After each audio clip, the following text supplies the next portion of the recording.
নবী তো সব জাতির নবী। যদি বলেন হুজুর আমাদের নবী কেমন নবী, শুধু কি কোরআনে আছে হাদিসে আছে, অন্য ধর্মগ্রন্থে কি নাই? আখেরি পয়গম্বরের ব্যাপারে অন্য ধর্মে কি বলা আছে? হতারমিন্দ্র মহাসুরিন্দ্রা বল্ল জ্যেষ্ঠং শিষ্টং পরমং পূর্ণং ব্রহ্মণং আল্লাম আল্লাহ রাসূলুল্লাহ মুহাম্মদুর কংবরস্য আল্লাহ আল্লাহ। হিন্দু ধর্ম প্রণেতা মনু বলেছেন বেদে উপনিষদের ভিতরে, হতারমিন্দ্র যিনি ঈশ্বর হবেন তার অস্তিত্ব থাকবে। মহাসরিন্দ্রা তিনি সব থেকে বড় ঈশ্বর হবেন, তিনি সব থেকে মহান ব্যক্তি হবেন, বড় ইন্দ্রের ইন্দ্র হবেন। অল্লাহ জ্যেষ্ঠং শিষ্টং পরমং পূর্ণং ব্রহ্মণং আল্লাম, যিনি আল্লাহ হবেন তিনি জ্যৈষ্ঠ হবেন, শ্রেষ্ঠ হবেন, পরম দয়াময় হবেন, পূর্ণ একাই পরিপূর্ণ হবেন। ব্রহ্মণং আল্লাহ তিনি এক আল্লাহই হবেন, তার আর কোনো দ্বিতীয় জোড়া থাকবে না। আল্লাহ রাসূলুল্লাহ মুহাম্মদুর কংবরস্য আল্লাহ আল্লাহ, আর মুহাম্মদ সেই আল্লাহর রাসূল হবেন, কংবরস্য আল্লাহ আল্লাহ, আর ওই আল্লাহর দ্বিতীয় কোনো সমকক্ষ হবে না। সুবহানাল্লাহ। যদি বলেন নবী যদি তোমাদের, তাহলে তোমাদেরই ধর্মগ্রন্থে কেন আমার নবীর পাওয়া যায়? আমার নবীর কথা কেন এলো? আল্লাহর কথা কেন এলো? আল্লাহর ব্যাপারেও তাদের বলা আছে যিনি আল্লাহ হবেন সপরিব্রগৎ শুক্রম আকায়ম অগ্রণম অস্নাবিরম শুদ্ধম অপাপবিদ্ধম। ঋগ্বেদের ভিতরে বলা আছে যিনি আল্লাহ হবেন সপরিব্রগৎ, সারা পৃথিবী তিনি বিরাজমান করবেন, আসমান জমিন তিনি ঘিরে রাখবেন। যদি বলেন হুজুর আল্লাহর এই কথাটা কি কোরআনে আছে? আল্লাহ রাব্বুল আলামিন বলেন ওয়াকানাল্লাহু বিকুল্লি শাইইন মুহীতা, তাদের ঋগ্বেদে বলা আছে সপরিব্রগৎ আল্লাহ যিনি হবেন আসমান জমিন তিনি তার আলো দিয়ে ঘিরে রাখবেন। আল্লাহ কোরআনেও বলেছেন ওয়াকানাল্লাহু বিকুল্লি শাইইন মুহীতা, আল্লাহ যিনি হবেন সারা আসমান জমিন আল্লাহর সৃষ্টিকে আল্লাহ ঘিরে রাখবে। তারা আবার বলেছে শুক্রম, যিনি আল্লাহ হবেন, দেব হবেন, গড হবেন, দেবতা হবেন। শুক্রম মানে হলো আলোকময়, তার তিনি হবেন আলো। যদি বলেন কোরআনে কথাটা কি আছে? 18 নম্বর পারে আল্লাহ বলেছেন আল্লাহু নূরুস সামাওয়াতি ওয়াল আরদ, আল্লাহ হলেন আসমান জমিনের আলো। জোরে বলেন সুবহানাল্লাহ। মাসালু নূরিহি কামিশকাতিন ফিহা মিসবাহ, তিনি এমন একটা আলো, আল্লাহ নিজের উদাহরণ নিজেই দিলেন। একটা প্রদীপ জ্বালানো হলো, আল মিসবাহু ফি জুজাজা, আর কাচের ঘরে প্রদীপটা রাখা হলো। আল্লাহর নবী এটাই বোঝাতে চাইলেন কোরআনের ব্যাখ্যা করে, চতুর্দিকে আয়না, চতুর্দিকে আয়না, উপর নিচ দুই সাইড দুই দিক সব দিকে আয়না, ওর মাঝখানে একটা আলো বাতি জ্বালানো হলো। বাতির রিফ্লেকশনটা আলো এই কাচের উপরে পড়লো, আয়নাতে পড়লো, আয়না আবার রিফ্লেক্ট করে ওই আলোটা নিচের দিকে আবার ফিরিয়ে দেয়, যার কারণে ওই আলোর কোনো ছায়া হয় না। চতুর্দিকে যদি আয়না থাকে গোটা ঘরটা আলো হয়ে যায়, কোনো ছায়া আপনি পাবেন না। আল্লাহ তাআলা বলেন আমি এমন একটা নূর, এমন একটা আলো, আমার নূর, আমার ইলম, আমার আলো সারা পৃথিবী আসমান ছড়িয়ে আছে, এক ইঞ্চি জায়গা খালি নাই। আবার তারা বলেছেন আকায়ম, যিনি ঈশ্বর হবেন তার মানবীয় কোনো শরীর হবে না, মানে আমাদের মতো শরীর না। আল্লাহ তো এই কথা বলেছেন লাইসা কামিসলিহি শাই, এ বান্দারা শোনো, আমি আল্লাহ এমন, পৃথিবীর কোন জিনিসের সাথে আমার কোনো তুলনা হয় না। কিন্তু আল্লাহর হাত আছে। আল্লাহ তাআলা বলেন ইন্নাল ফাদলা বিয়াদিল্লাহি ইউতিহি মান ইয়াশা ওয়াল্লাহু ওয়াসিউন আলিম, সকল করুণা সকল মঙ্গল আল্লাহর দুই হাতে। এই আয়াত দ্বারা প্রমাণ হলো যে আল্লাহর দুই হাত আছে। আল্লাহ বলেন আমার দুটো চক্ষু আছে, আমার কানও আছে। আল্লাহ তাআলা বলেন ইন্নাল্লাহা হুয়াস সামিউল বাসীর, আল্লাহ তাআলা বলেন আমি অনেক শুনতে পাই, অধিক বেশি শুনতে পাই, এবং আমি অনেক বেশি দেখতে পাই। তাহলে আল্লাহর যদি কান থাকবে তিনি কি করে, যদি না থাকবে কি করে শুনলেন? চোখ যদি না থাকবে তাহলে কি করে দেখলেন? আল্লাহ তাআলা বলেন শোনের বান্দা আমার চেহারাও আছে। আল্লাহ বলেন ওয়ালিল্লাহিল মাশরিক ওয়াল মাগরিব ফাইনামা তুওয়াল্লু ফাসাম্মা ওয়াজহুল্লাহ, পশ্চিম পূর্বের উভয় দিকের মালিক আমি আল্লাহ। ফাইনামা তুওয়াল্লু ফাসাম্মা ওয়াজহুল্লাহ, যেদিকেই তুমি চেহারা ঘোরাবে আমি আল্লাহ আমারই চেহারা দেখতে পাবে। জোরে বলেন সুবহানাল্লাহ। এখানে চেহারা মানে আল্লাহর অস্তিত্বকে বোঝানো হয়েছে, আল্লাহর ইলম, আল্লাহর নূরকে বোঝানো হয়েছে।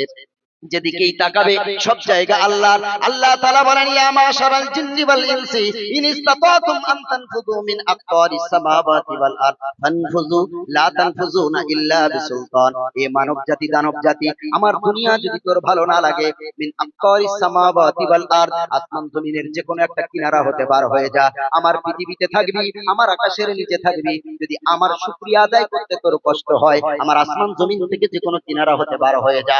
কিন্তু আল্লাহ সতর্ক করলেন, ফানফুজুল, যা বেরিয়ে যা, লা তানফুজুনা ইল্লা বিসুলতান, পার হয়ে যাবি কোথায়? ইল্লা বিসুলতান, সারা পৃথিবীতে যা কিছু আমি আল্লাহ সৃষ্টি করেছি সব জিনিসের মালিক তো আমি আল্লাহ, আমার দুনিয়া ছেড়ে যাওয়ার কোনো জায়গা নাই।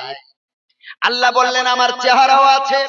আবার বুখারী শরীফের হাদিস, রাসূল বলছেন তাকাদু তামাইয়াজু মিনাল গায়জ, জাহান্নাম যখন উদ্দীপ্ত গর্জন করবে, গোসা করে, তখন ওই জাহান্নাম বলবে, আল্লাহ তাআলা 26 নম্বর পারায় সূরা কাফে বললেন, জাহান্নাম আল্লাহকে ডাক দিয়ে বলবে, হাল মিন মাজিদ, হাল মিন মাজিদ, হাল মিন মাজিদ, আল্লাহ আরো কি আছে, আরো কি আছে দাও। আমি গুনাহগারদের এমন করে রক্ত, গোশত, হাড্ডি গুলোকে আমার উদর পূরণ করব। আল্লাহ তাআলা বলেন, হালিম তালাতি, তোমার পেটটি পুরা হয়েছে। ওই জাহান্নাম তখন বলবে, হাল মিন মাজিদ, আমি বড় ক্ষুধার্ত, আরো যদি বেশি থাকে আমার কাছে দাও। হাদিস পাকের ভিতরে এভাবে এসেছে, আল্লাহ তাআলা নিজ পাকে রিজলাহু, আল্লাহ তার পাকে জাহান্নামের উপরে রাখতে যাবেন। এবার জাহান্নাম বলবে, আল্লাহ যথেষ্ট হয়েছে, যথেষ্ট হয়েছে, আমার উদর পূর্ণ হয়ে গেছে। তাহলে বুখারীর এই হাদিসও প্রমাণ করে আল্লাহর পাও আছে, এবং কোরআনেও প্রমাণ হয়েছে আল্লাহর হাত, চোখ, মুখ, চেহারা সব আছে। যদি বলেন মনিরুল ইসলাম ভাই আমার, আল্লাহ তাহলে দেখতে কেমন? আমি বলবো আমি জানি না, কারণ আপনি যে মানুষটাকে চেনেন না তার বর্ণনাও আপনি দিতে পারবেন না। আপনি যাকে জীবনেও দেখেননি তিনি দেখতে কেমন, লম্বা না খাটো, রোগা না মোটা, আপনার দ্বারা অসম্ভব। আমি কখনো আল্লাহকে তো দেখিনি, আল্লাহকে যে দেখেনি সে আল্লাহর বর্ণনা কখনো করতে পারবে না। তবে আল্লাহ যেমন, আল্লাহর হাত তেমন, আল্লাহ যেমন, আল্লাহর রূপ তেমন। জোরে বলেন সুবহানাল্লাহ। এরপরে তারা বলছে অপ্রণম, যিনি ঈশ্বর হবেন তিনি আঘাতযোগ্য হবেন, তাকে কেউ কোনো ক্ষতি করতে পারবে না। যদি বলেন হুজুর কোরআনে কি আল্লাহই কথাই বলেছেন? আল্লাহ তাআলা বলেন, ওয়া ইয়ামসাসকাল্লাহু বিদুররিন ফালা কাশিফা লাহু ইল্লা হু, আল্লাহ যদি কাউকে বিপদ দেয় তো ওই আল্লাহ ছাড়া উদ্ধার করার কেউ নাই। আবার আল্লাহ ডিরেক্ট এই কথাটারই, যেটা ঋগ্বেদের ভিতরে এসেছে, ওই কথার হুবহু কথা আল্লাহ তাআলা বলেন, ইন্নাহুম লাইয়াদুরুল্লাহ শাইআ, পৃথিবীর এমন কোনো কেউ নাই যে আল্লাহর কিঞ্চিত পরিমাণ ক্ষতি করতে পারে। তারা যে কথা বলেছে অপ্রণম, আল্লাহ আঘাত অযোগ্য, মানে আল্লাহকে কেউ আঘাত করতে পারে না। আবার তারা বলেছে ওয়াসনাভিরম, মানে যিনি আল্লাহ হবেন তার স্নায়ু হবে না, নার্ভ হবে না, আর্টারি হবে না, তার বড় বড় শিরা উপশিরা হবে না, হার্ট স্পন্দন থাকবে না। যদি বলেন এই কথাটাও কি কোরআনে আছে? আল্লাহ তাআলা বলেন, মানবের মতো আমি আল্লাহ, আমার এমনটা নাই।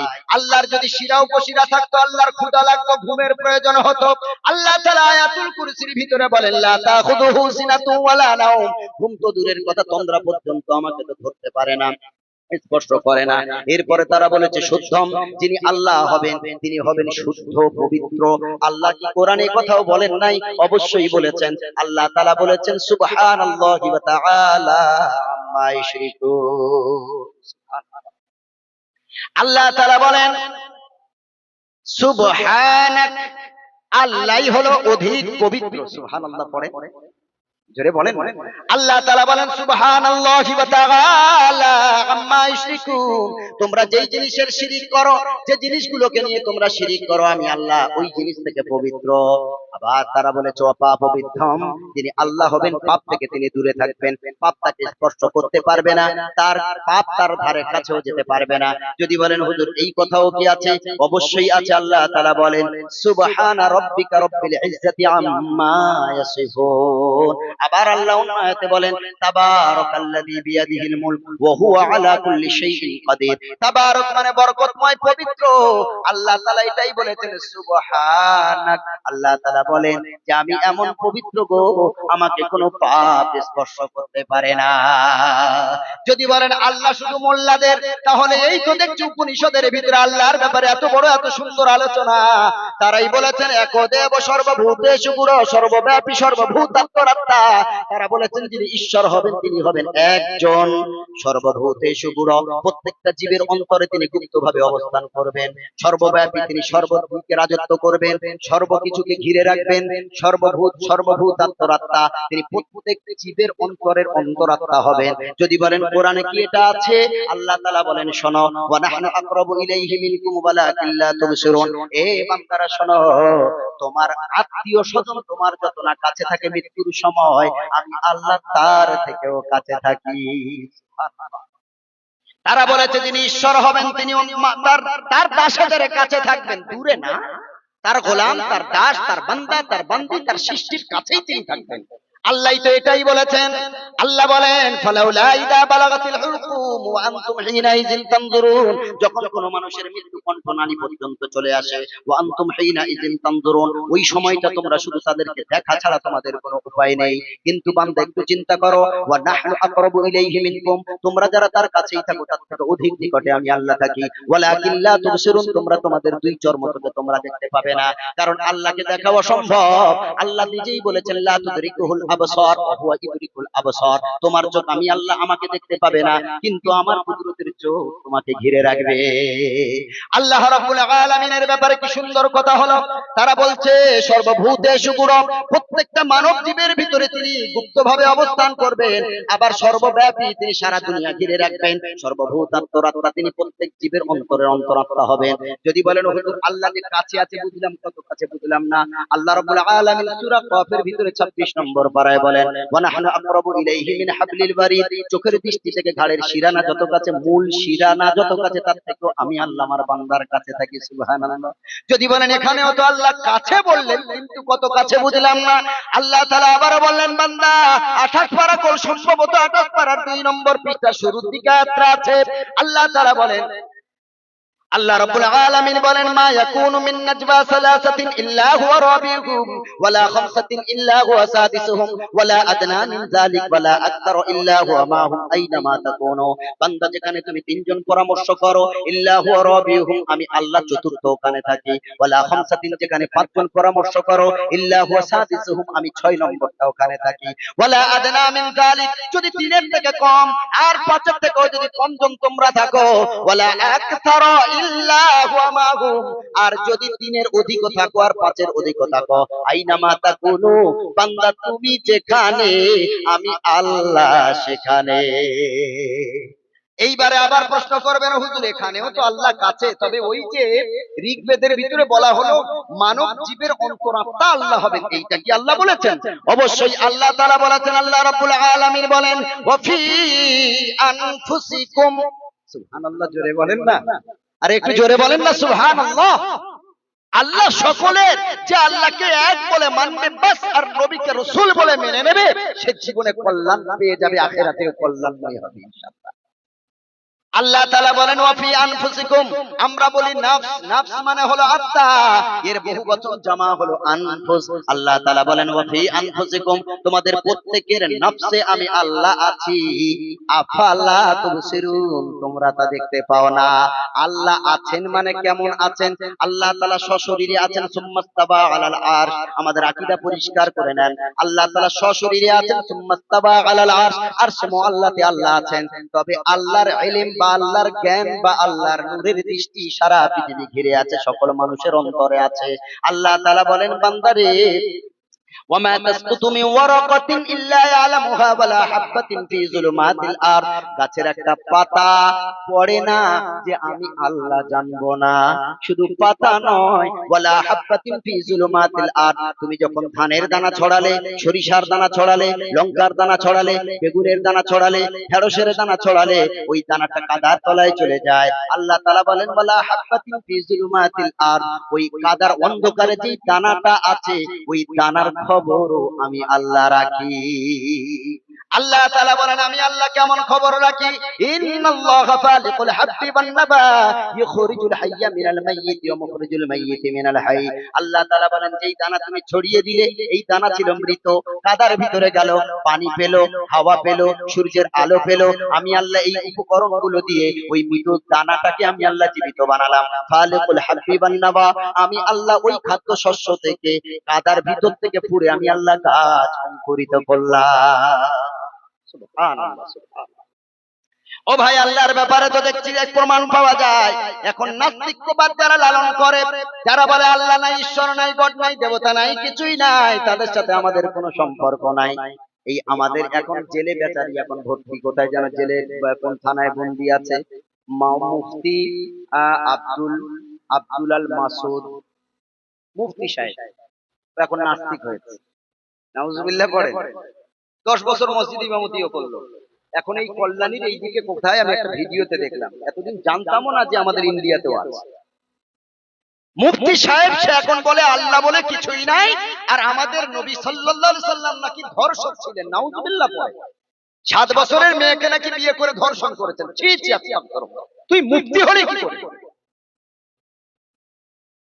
ভাই গো আমার, এদের ব্যাপারে আখেরি পয়গম্বর কিয়ামতের বর্ণনা করতে গিয়ে বলেছেন, হে পৃথিবীর মুসলমানেরা সাবধান, পৃথিবীতে কিয়ামতের আগে কিছু মানুষ এমন তারা বার হবে, আলেম নামের কলঙ্ক।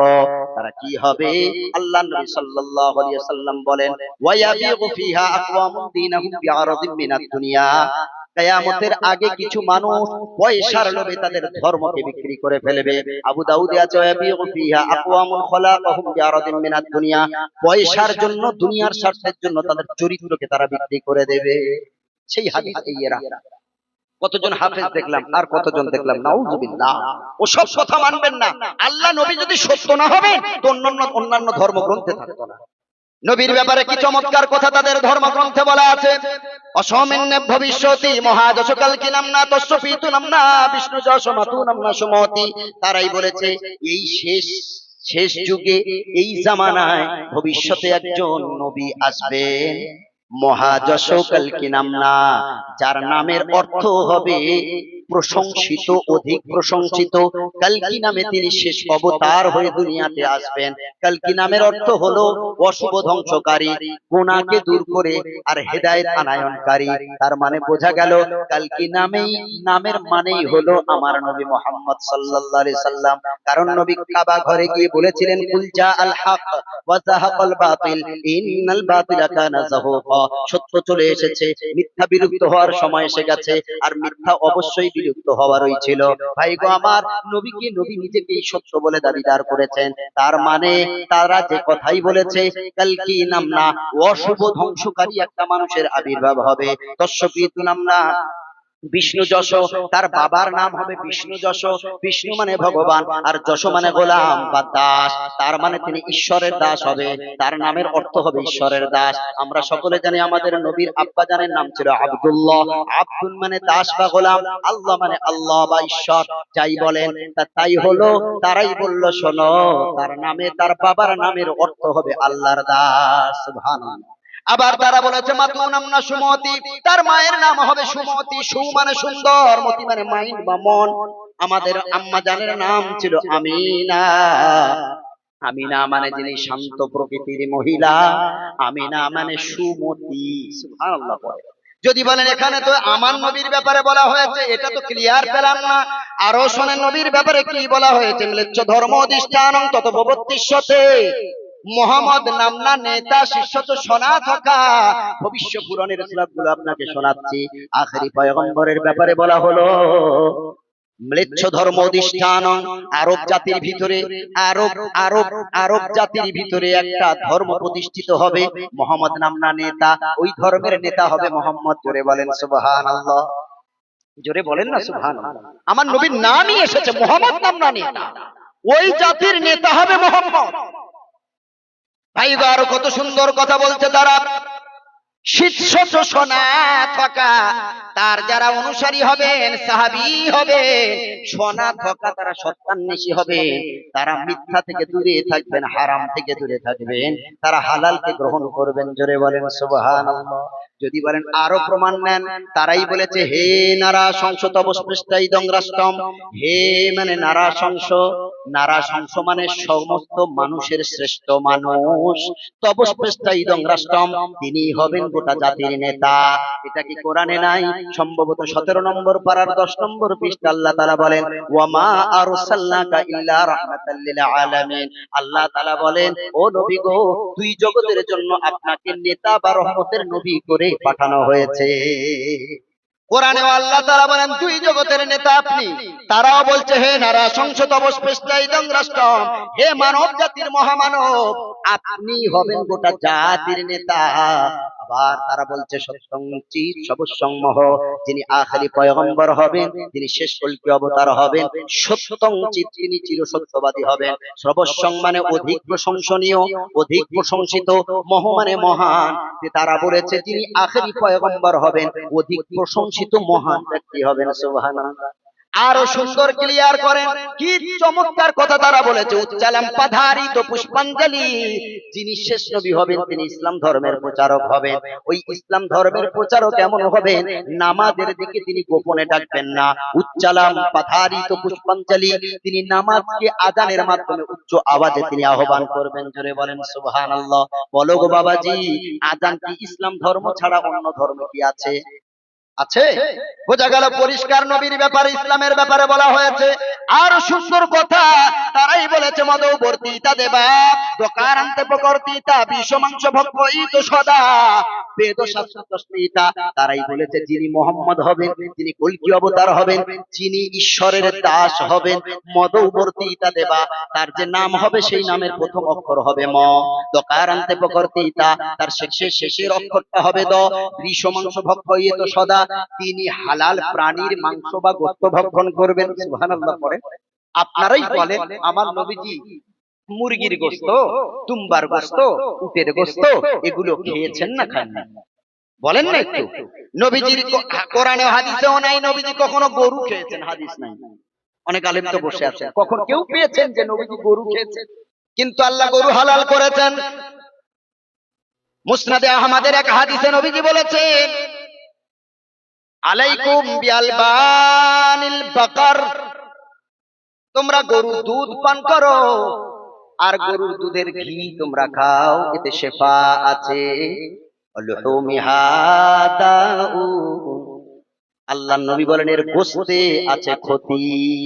তার মানে বোঝা গেল হাদিসটা যদিও জয়ীফ, কিন্তু এই হাদিসে অনেক মুহাদ্দিসিন কেরাম তারা ফতোয়া দিয়েছেন গরুর গোশত কম খাওয়ার কথা বলেছেন। আমরা গরুর গোশত এত বেশি খাই, কোলেস্টেরল এত হাই হয়ে গিয়েছে, দুপা হাঁটতে পারে না, আবার বসতে হয় ধড়ফড় করে। ঠিক বলছি না? নবী বললেন গরুর গোশত কম খাওয়া নিষেধ করেননি, নবী বলেছেন গরুর দুধ খাও, ঘি খাও, এতে উপকার আছে, শেফা আছে, ঔষধ আছে, শেফা আছে, আরোগ্য আছে, কিন্তু এর গোশতটা তোমরা কমিয়ে দাও। আমরা গোশতটা খাই বেশি, ঘি খাই না, বাটার খাই না, মাখন খাই না। কথা ঠিক বলছি না ভুল বলেন? গোশত কমিয়ে দেন, গরুর গোশত সপ্তাহে একদিন খান, চিকেন খান বা অন্যান্য যেগুলো আছে হালাল প্রাণী আল্লাহ করেছেন ওইগুলো খান। ভাই গো আমার, তারাই বলছে তার প্রথম নামেরও প্রথম অক্ষর হবে ম, শেষ অক্ষর হবে দ, বিষ মাংস ভক্ষিত সদা, তিনি আল্লাহর তরফ থেকে হালাল প্রাণীর গোশত ভক্ষণ করবে। বেদ ও শাস্ত্রে তস্মিতা, আর বেদের ভিতরে তার আলোচনা থাকবে। আচ্ছা, এতক্ষণ শুনে কি বুঝলেন? আমাদের নবী আর আল্লাহ এটা কি মিথ্যা? নাউযুবিল্লাহ। জোরে বলেন। শুধু কোরআন হাদিসে থাকলে না হয় তারা বলতে পারতো যে তোমাদের কোরআনে আছে তোমরা মানবে, আমরা মানবো কেন? কিন্তু আমি বলতে চাইছি আখেরি পয়গম্বর এবং আমার মায়ের আল্লাহ সকলের রব, সকলের গড, সকলের ঈশ্বর, তাকে মানলে কল্যাণ। তারাই বলছে একো মেবা দ্বিতীয়ম, যিনি ঈশ্বর হবেন তিনি দুজন হবেন না, তিনি একজন, তিনি দুজন না। চিন্তা করেন, প্রধানমন্ত্রী যদি দুজন হয় লড়াই হবে না? হবে না বাবজি? এ বলবে আপনার এই কি রাস্তা বলে, আমতলা থেকে এই কেল্লা রাস্তা করে দেব না, আর একটা প্রধানমন্ত্রী বলে তুই করবি না, কি হয়েছে, ওরা তো আমার ভোট দিয়েছে, তুই না হয়ে হেরেছিস, আমি তো জিতেছি, আমি রাস্তা করে দেবো। দুজনের মতের অমিল হবে না? হবে না? লড়াই হবে না? আচ্ছা, 28টা বা 29টা যে রাজ্য, এই রাজ্যে মুখ্যমন্ত্রী সব একজন না সব রাজ্যের মুখ্যমন্ত্রী আলাদা? আলাদা না? যদি আমাদের পশ্চিমবঙ্গ ধরি, এই পশ্চিমবঙ্গে মনে করেন দুটো মুখ্যমন্ত্রী, সোনিয়া গান্ধী আর ওদিকে মমতা ব্যানার্জি, তাহলে কি খুব ভালো হতো? রাজ্যটা চলতো ভালোভাবে? একজন বলতো সাইকেল দেবো, আর একজন বলতো দরকার নেই। একজন বলতো চাল দেবো, আর একজন বলতো দরকার নাই। একজন বলতো স্বাস্থ্য সাথী কার্ড দেবো, আর একজন বলতো প্রয়োজন নাই। একজন বলতো যুবশ্রী দেবো, আর একজন বলতো প্রয়োজন নাই। একজন বলতো কন্যাশ্রী দেবো, আর একজন বলতো প্রয়োজন নাই। একজন বলতো বৃদ্ধা ভাতা দেবো, বৃদ্ধ ভাতা দেবো, আর একজন বলতো প্রয়োজন নাই। একজন বলতো ইমাম ভাতা দেবো, মুয়াজ্জিন ভাতা দেবো, আর একজন বলতো প্রয়োজন নাই। লড়াই হয়ে যেত। সুতরাং বোঝা গেল দেশ চলে একটা প্রধানমন্ত্রীতে। রাজ্য চলে একটা মুখ্যমন্ত্রীতে, এক নারীর এক স্বামীর পরিচয় তার সম্মান থাকে বর্তমান। যদি বলেন মা গো তোমার স্বামী কটা, ভিতরে দু চারটে থাকলেও বলবে একটা, কারণ ও জানে এক স্বামীর পরিচয় আমার সম্মান থাকবে বর্তমান। যদি কোনো ছেলেকে ডেকে জিজ্ঞেস করেন তোর বাপ কটা, মনে করেন ওর আসল বাপ মারা গেছে, মা আবার বিয়ে করেছে সৎ বাপ, আবার দ্বিতীয় বাপ মারা গেল, আবার বিয়ে করেছে দ্বিতীয় বাপ, তারপরেও সমাজে বলবে না রে বাবা আমার একটা বাপ। কারণ ও যদি বলে আমার তিনটে বাপ, সমাজে তার হেয় প্রতিপন্ন হতে হবে। তাহলে এক বাবার পরিচয় সন্তানের সম্মান বাঁচে, এক স্বামীর পরিচয় বিবির সম্মান বাঁচে। একটা ড্রাইভার এক গাড়িতে এক সময় চললে তবেই গাড়ি সঠিক চলবে। যদি এক সময় দুই দিকে দুটো ড্রাইভার বসানোর দুটো স্টিয়ারিং দেন, তাহলে গাড়িতে যারা যাত্রী উঠবে তারা গাড়িতে ওঠার দোয়া ভুলে গিয়ে কলমা পড়তে শুরু করবে। ও জানে দুদিকে দুটো স্টিয়ারিং, যদি দুটো ড্রাইভার হয়, এ বলবে ডান দিক দিয়ে কাটাবো, ও বলবে বাঁ দিক দিয়ে কাটাবো, তাহলে গাড়ি চলতে না চলতেই আপনার মেরিগঞ্জ নদীতে পড়বে। পড়বে না পড়বে না? কথা বলেন না বাবা? তার মানে উঠলেই মৃত্যু অনিবার্য। এক ড্রাইভারে যদি গাড়ি সঠিক চলতে পারে, এক প্রধানমন্ত্রীতে যদি দেশ চলতে পারে, এক মুখ্যমন্ত্রীতে যদি রাজ্য চলতে পারে, বলেন বাবাজি তাহলে এক আল্লাহকে দিয়ে কি গোটা দুনিয়া কি চলতে পারে না? কেন এত হিংসা, কেন এত প্রতিহিংসা, জাতি হিংসা? আমি বলে দিই আপনাদেরই বলা আছে একোহম দ্বিতীয় নাস্তি নমে দ্বিতীয় অস্তি কষ্টন। আর ঈশ্বরই বলেছেন একোহম আমি একাই, দ্বিতীয় নাস্তি আমার কোনো দ্বিতীয় নাই, নমে দ্বিতীয় অস্তি কশ্চন আর কেউ আমার সমকক্ষ নাই। জোরে বলেন সুবহানাল্লাহ। এই কথাটাই সূরা ইখলাসের সাথে মেলান। আল্লাহ তাআলা বলেন কুল হুয়াল্লাহু আহাদ, ও নবী আপনি বলে দেন আমি এক, আল্লাহুস সামাদ, আমি অমুখাপেক্ষী, কারো কাছে আমার হাত পাততে হয় না, আমি গরীব না। আল্লাহুল গনিয়্যু ওয়া আনতুমুল ফুকারা, আল্লাহ বলেন সবথেকে ধনী আমি আল্লাহ, তোমরা সব ফকির ভিখারি। আল্লাহ তাআলা বলেন লাম ইয়ালিদ ওয়া লাম ইউলাদ, আমার কোনো ছেলে মেয়ে নাই, আমার কোনো বাপ মা নাই, আমার কেউ জন্ম দেয়নি, তার মানে আমার বাপও নাই, আর বাপের সূত্রে দাদুও নাই, দাদিও নাই, পরদাদা নাই, পরদাদি নাই, কিছুই নাই। আমার মাও নাই, মানে নানি নাই, নানা নাই, খালা নাই, কেউ নাই। লাম ইয়ালিদ, আর আমি আল্লাহ কাউকে জন্ম দিইনি, ছেলে নাই, মেয়ে নাই, কেউ নাই, নাতি-পুতি নাই। কিন্তু বান্দারে আমি বড় একা, আর একা বলে আমাকে দুর্বল ভাববি না। একা যখন আপনি থাকবেন আপনি দুর্বল না সবল নিজেই বলেন। রাত দুটোর সময় এই রাস্তা দিয়ে আপনি হেঁটে যাচ্ছেন, দু পাঁচজন শত্রু আপনাকে ঘেরাও করেছে, আপনি একা, তারা আপনার থেকে একাধিক, 10 জন 12 জন। এখন আপনি একা, আপনি দুর্বল না সবল? একটু জোরে বললে ভালো লাগবে। দুর্বল না সবল? দুর্বল। আচ্ছা আমার আল্লাহ তো একা, যার ছেলে নাই, মেয়ে নেই, বাপ নেই, মা নেই, কেউ নেই তার পরিবারে, তাহলে আল্লাহ তো পুরোই একা। আপনার তো কেউ আছে, হয়তো ওই সময়টা নেই, কিন্তু আল্লাহ তো কেউ নেই, আল্লাহ পুরোটাই একা। তাহলে আল্লাহ কি দুর্বল? নাউযুবিল্লাহ। আল্লাহ এই সূরাতেই তার ব্যাখ্যা দিলেন, এভাবে ভাবতে হবে। আল্লাহ তাআলা আগেই বললেন আমি একা, আমার ছেলেও নাই, মেয়েও নাই, মাও নাই, বাপও নাই, কেউ নাই, কিন্তু আমি একা বলে আমাকে দুর্বল ভাববি না। তুমি একা দুর্বল, আর আমি একা এমন সবল। ওয়ালাম ইয়াকুল্লাহু কুফুয়ান আহাদ, আমার দ্বিতীয় কারোর প্রয়োজন নাই, আমি একাই যথেষ্ট, আমার কোনো সমকক্ষ নাই। আর তারাও যা বললো নমে দ্বিতীয় অস্তি কষ্ট, তার কোনো দ্বিতীয় সমকক্ষ নাই, তিনি একাই, একাই সব। আল্লাহ তো তাই বললেন। আল্লাহ বললেন আমি এমন একা, আমি সব কিছুর মালিক। জোরে বলেন সুবহানাল্লাহ। ভাই গো আমার, সেই আখেরি পয়গম্বরের ব্যাপারে কথা বলা হয়েছে। আখেরি পয়গম্বর মূর্খ না, আখেরি পয়গম্বর অশিক্ষিত না। যদি তিনি অশিক্ষিত হতেন, মুস্তানা নামক এক ইহুদি এসে নবীকে প্রশ্ন করলেন, এ মুহাম্মদ গ্রহ কটা বলো, যদি তোমার কথা সত্য হয়, যদি তাওরাতের সাথে মিলে যায়, তাহলে আমার ইহুদি ধর্ম ত্যাগ করে তোমার ধর্ম গ্রহণ করব। আখেরি পয়গম্বর মাথাটা নিচু করলেন, আল্লাহ সূরা ইউসুফ নাযিল করলেন। আল্লাহ তাআলা বলেন ক্বালা ইউসুফ লিআবিহি ইয়া আবাতি ইন্নী রাআইতু আহাদা আশারা কাওকাবান ওয়াশ-শামসা ওয়াল কামারা রাআইতুহুম লি সাজিদিন। আল্লাহর নবী এই আয়াতটা আল্লাহ নাযিল করলেন নবীর উপরে, সূরা ইউসুফ। নবীজি মুখটা তুলে বললেন, এই ইহুদি ভাই শোনো, আল্লাহ তাআলা টোটাল 11টা গ্রহ তৈরি করেছে। সুবহানাল্লাহ। ইহুদি বলল, তুই তো কোনো স্কুলে পড়িসনি, তুই তো কোনো মক্তবে কোনো জায়গায় কারোর কাছে শিক্ষা অর্জন করিসনি, তাহলে তুই সত্য নবী, আমরাও তাওরাতে পড়েছি গ্রহ হলো 11টা।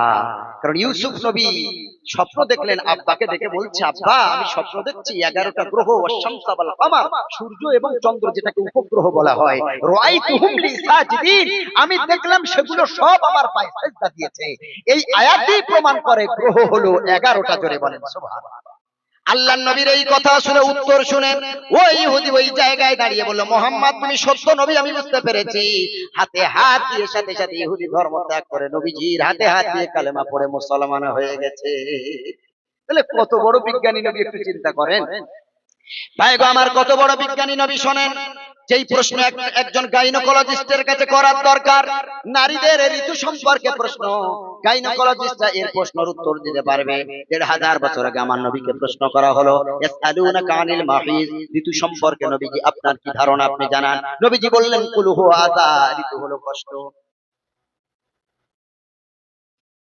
জি, আল্লাহর নবী এর উত্তর দিলেন। নবীকে প্রশ্ন করা হলো, রূহটা কি? রুহের ডেফিনেশন আজও কোনো বিজ্ঞানী দিতে পারেনি। যে কোনো ডাক্তারকে জিজ্ঞাসা করবেন আত্মাটা কি বা রূহটা কি, ও বলবে আমি জানি না। বিজ্ঞানীরা উৎসই খুঁজে পায় না। তাদেরকে জিজ্ঞাসা করেন হোয়াট ইজ দ্য সোল, আত্মা কি, তারা বলবে there is no definition of soul, আত্মার কোনো সংজ্ঞা নাই। কিন্তু আল্লাহর নবীকে প্রশ্ন করা হলো 1500 বছর আগে, ইয়াসআলুনাকা আনির রূহ, আত্মাটা কি নবী? নবীজি বললেন, কুলির রূহু মিন আমরি রাব্বি, আত্মা হলো আল্লাহর হুকুম। জোরে বলেন সুবহানাল্লাহ। জি ভাই, সেই নবীজি কোরআনের ব্যাখ্যা শিখিয়েছেন সাহাবীদেরকে, সাহাবীরা শিখিয়েছেন তাবেঈদেরকে, তাবেঈন শিখিয়েছেন তাবে তাবেঈনদেরকে। এইভাবে চলতে চলতে এই মাদ্রাসা, আজকে যে কোরআনের হাফেজ তারা হচ্ছে, এরা সব এক একজন বিজ্ঞানী। জোরে বলেন না সুবহানাল্লাহ। কোরআনে তো আল্লাহ বিজ্ঞান ঢেলে দিয়েছেন, কিন্তু বড় আফসোস, এরা সমাজের দিকে বড় বিজ্ঞানী কেন হয় না? কারণ গরিবের সন্তান। একটা বিজ্ঞানের ছাত্র যারা যারা সায়েন্স নিয়ে পড়বে, লক্ষ লক্ষ টাকা। এখন যদি আপনি নিট পরীক্ষায় পাস না করতে পারেন, প্রাইভেটে যদি আপনি মেডিকেল নিয়ে পড়েন, এমবিবিএস করেন, 76 লক্ষ টাকা দিয়ে আপনাকে ভর্তি হতে হবে সরকারের খাতায় জমা করে। একটা মধ্যবিত্ত ফ্যামিলির ছেলে, হয়তো ব্রিলিয়ান্ট, খুব ব্রেন, 76 লক্ষ টাকা চাটিখালি কথা। তাহলে গরিবের সন্তানগুলো যদি আজকে তাদের বাবার টাকা থাকতো, গরিবের সন্তানরা সারা পৃথিবীর 1 নম্বর বিজ্ঞানীর আওতায় তারা থাকতো, সিরিয়ালে তারা থাকতো। গরিবের সন্তানরা কোরআন জানে, বোঝে, আমরা বুঝি। কোরআনের বহু এমন বৈজ্ঞানিক থিওরি আল্লাহ তাআলা দিয়েছেন যেটা বিজ্ঞানীরাও আজও জানে না। কিন্তু পয়সার অভাবে তারা সমাজের বুকে পরিচিত হতে পারেনি। আপনারা যদি তাদেরকে সহযোগিতা করেন, কারণ যারা আজকে এত বড় বিজ্ঞানী, যারা কোরআন নামক গ্রন্থ আজকে পড়ছে, কোরআনের হিফজ করছে, ওটা কোরআন যারা মুখস্থ করছে, আমার পরে পাগড়ি হবে, আপনারা দেখবেন কি সম্মানের পাগড়ি।